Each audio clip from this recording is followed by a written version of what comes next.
koutou. Thank you for coming. So, before I begin tonight, I'm going to be giving a welcome talk. When I begin that talk, I'm going to start by thanking all those people who've contributed to this. I'll also ensure that there is a clear beginning, clear middle, and a clear ending. And later on in the talk, I'll be allowing time for questions and comments, and I'll be responding to you with a sense of accuracy, promptness, and preciseness, so that you feel clarity with what I'm saying. You really have no doubt with what we're doing. In that video, what you see is a previous work of mine that relates to this one, and where I'm kind of falling and trying to tell lies about what I'm going to do. So this piece kind of differs, where I'm kind of moving away from lies. There's a development even from what's in the publicity in that sense. Interesting. So, but it is related to the in a small sense. Very much. Yeah. Was that a PhD piece? Is that right? Yeah, it was a PhD, and I did it in performance art, and it was a practice-led kind of thing, and I did 6 pieces that went on for about 2 hours, just a solo piece. Whereas in this show, I'm working with Johannes Blomqvist from Sweden, and we're kind of really changing it, and we're quite interested in looking at notions of questions, should I say questions about what it is to kind of work and be an artist and work, especially in the current kind of political climate. Yeah. I think that's a lot of that. I think there's a lot of that in the performance festival, actually. Tale Wells, I think, for example. It's interesting when you talk about that. I was just thinking this morning, like, so much of discussion revolves around funding, which I was like, do you think that dominates the discussion around the arts too much, or do you have a view on that? That's an interesting one, because I mean, I think a lot of us, we spend a lot of years getting trained, and and we come out of it and we still have to find money, whereas a lot of other people go into jobs. I mean, I'm lucky I've got a teaching job, so I survive, but that's part of it. There's also the current government is not so sympathetic towards anyone who's not got a conventional paid job, and I think that's a big thing. Dare I say, the minister last year of social development said everyone in the creative communities needs to stop dreaming and get a job, and that's about, that's all of us in this building, just about that work here. It's an $8 billion industry, and so it kind of has me thinking, about mindsets about what is work and what isn't in our society. Amazing. You're such a dreamer, Mark. You're on cloud 9. Where are you, mate? Just dreaming. What a remarkable thing for her to say. Coming back to the piece that you're going to perform on Saturday, so it has grown out of that initial PhD pieces. I'm actually going to go back to that and ask, and this is probably the thing that you would get asked all the time.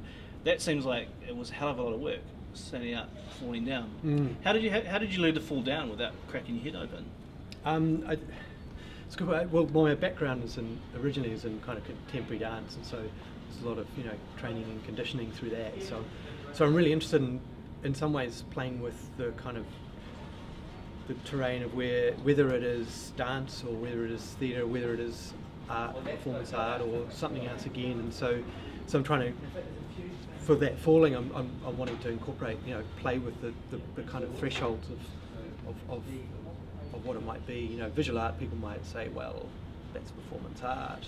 Dance, people might say that's not dance, but it uses all of those things sort of put together. So that's okay, cool. Yeah. So the piece that's going on Saturday, is that the first time it's been performed in this version? This new version, yeah. It's about a 95% new show, so it's really evolved a lot, especially with coming into contact with Johannes, who does a kind of similar practice, and so in a way one of our goals is also to involve the audience in a kind of help them kind of feel comfortable and and consider the kind of context of this space, Aotea Centre, you know, and it's kind of in its material and cultural kind of context, so that we don't just put our piece in the space, but the space is part of our performance, and that's a significant thing. It was a significant thing about my PhD, but we've had to really change it because we've really changed spaces, and yeah. So it's downstairs. It's in the one of the lower NZI spaces, isn't it? Which essentially is a conference space. So how have you used that? I mean, you know, that can be seen as quite a bland space. Really, particularly, you know, we've seen, and that's an interesting theme. I mean, we've seen Cookouter in a Box, which is set in an office, for example. So how have you guys used that space? Well, I mean, we've stripped the space right down to what it is, rather than add in lots and lots of theatre lights and things.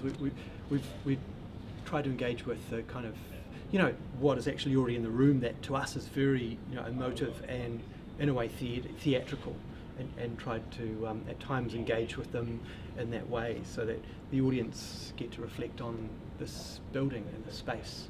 I don't want to say too much about how we've done it, but you know, every little part, you know, the carpet, the patterning on the floor, the lights that are already in the ceilings, not the stage lights, are all really, you know, they're all really quite significant and stuff.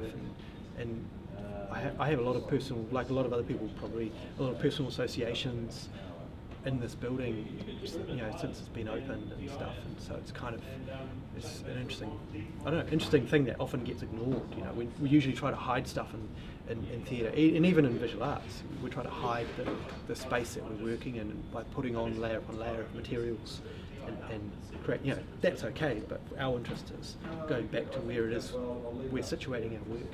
Interesting. So is it like a trestle table with, like, you know, a little coffee canister and some sachets? Are you gonna bolt over that?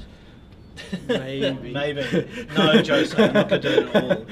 Not at all. How does one go about actually choreographing? Because I've got this very simplistic idea that it's sort of like you throw down outlines of shoes on the floor, and there's dotted lines going with showing you where you should, you know, position your feet. That sounds really good. We should do that. I know, but I just got that from a we should do that. Walt Disney cartoon in the 30s. So how do you go about choreographing a piece? Do you just do it with music? Do you find positions? I mean, for everyone, there's different ways of going about it. For me,